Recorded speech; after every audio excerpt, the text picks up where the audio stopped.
અમેરિકાની સિટીઝનશિપ મેળવવી એ કોઈ પણ ઇમિગ્રેટ્સ માટે વર્ષોની મહેનત, કાગળની દોડધામ અને લાંબી કાયદાકીય પ્રક્રિયાનું ફળ હોય છે.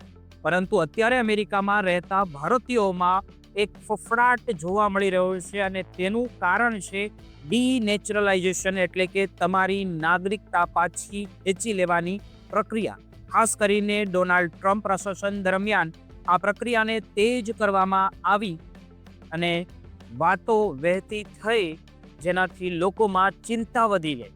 સૌથી પહેલા તો એ સમજી લો કે ડીનેચરલાઇઝેશન કોઈ નવો કાયદો નથી. અમેરિકામાં જે કાયદા મુજબ જો કોઈ વ્યક્તિએ સિટીઝનશિપ મેળવતી વખતે છેતરપિંડી કરી હોય, મહત્વની હકીકતો છુપાવી હોય કે ખોટી માહિતી આપી હોય, તો સરકાર કોર્ટ દ્વારા તેની નાગરિકતાને પડકારી શકે છે. આખી પ્રક્રિયા US citizenship and immigration service એટલે કે USCIS દ્વારા કરવામાં આવે છે. પણ યાદ રાખજો કે સરકાર સીધી રીતે તમારી નાગરિકતા છીનવી શકતી નથી. આ માટે કોર્ટનો આખરી ફેસલો ખૂબ જરૂરી છે અને આ જ સૌથી મોટું કાયદાકીય સુરક્ષા એક કવચ છે. અત્યારે સરકારનું ફોકસ એવા કેસો શોધવા પર છે જેમાં પેપરવર્ક કે પછી બેકગ્રાઉન્ડમાં કોઈ ફ્રોડની શંકા હોય. આ બધું ડિપાર્ટમેન્ટ ઓફ હોમલેન્ડ સિક્યુરિટીના એજન્ટોનો ભાગ છે. જો કે ઇતિહાસ ગવાહ છે કે આવી રીતે નાગરિકતા છીનવવી બહુ મુશ્કેલ છે, કારણ કે કોર્ટમાં પુરાવા રજૂ કરવાનું જે સ્ટાન્ડર્ડ બહુ ઓછું હોય છે. ખાલી શંકાના આધારે કોઈની સિટીઝનશિપ જતી નથી. ભારતીયોએ એ સમજવું ખૂબ જરૂરી છે દરેક એનઆરઆઈએ કે જો તમે સાચી રીતે નાગરિકતા લીધી છે તો તમે કાયદાકીય રીતે એકદમ સુરક્ષિત છો. અમેરિકન ઇમિગ્રેશન એક્ટ મુજબ જ્યારે એક્શન લેવાય ત્યારે ગંભીર ક્રિમિનલ રેકોર્ડ છુપાવ્યો હોય કે બહુ મોટું જુઠ્ઠું બોલ્યા હોય, નાની મોટી જે ક્લાર્ક જેવી ભૂલો કે પેપર જે મોડા જમા કરાવ્યા હોય તેનાથી કોઈ ફરક પડતો નથી.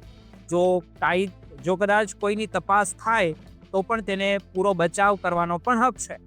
તે વકીલ રાખી શકે છે અને કોર્ટમાં પુરાવાને પડકારી પણ શકે છે. આ કોઈ સરકારી ઓફિસનો નિર્ણય નથી મિત્રો, પણ સિવિલ કોર્ટની પ્રોસેસ છે જેમાં વર્ષો પણ નીકળી જાય છે અને જ્યાં સુધી કોર્ટનો ઓર્ડર ના આવે ત્યાં સુધી તમારી નાગરિકતા યથાવત જ રહે છે.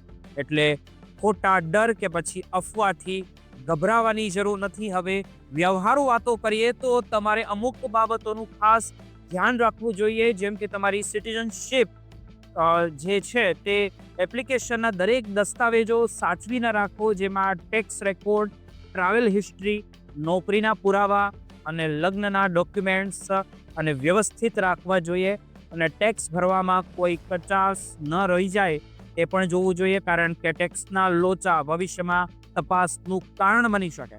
દરેક પેપરવર્કમાં પારદર્શક રહો અને કશું છુપાવો નહીં. જો કદાચ USCIS તરફથી કોઈ નોટિસ આવે તો તેને અવગણશો નહીં અને તરત જ સારા ઇમિગ્રેશન વકીલની સલાહ લઈ લેવી જોઈએ. જાતે જવાબ ન અપાય. જાતે જવાબ આપવા જતાં ક્યારેક કાયદાકીય મુશ્કેલીઓ વધી જતી હોય છે. તપાસ થવી એનો અર્થ એ નથી કે તમે ગુનેગાર છો. એ માત્ર એક રિવ્યૂ પ્રોસેસ છે.